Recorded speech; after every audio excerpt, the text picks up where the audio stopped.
بسم الله الرحمن الرحيم.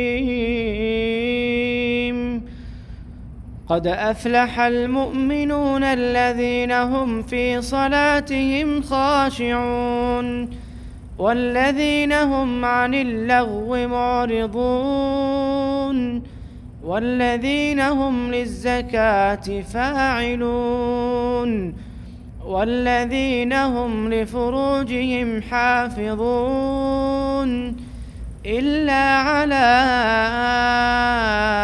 أزواجهم أو ما ملكت أيمانهم فإنهم غير ملومين. فمن ابتغى وراء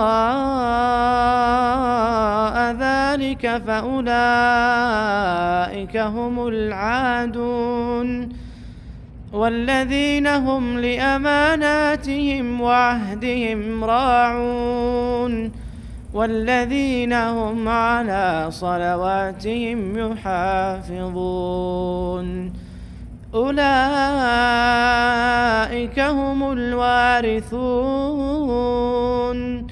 الذين يرثون الفردوس هم فيها خالدون.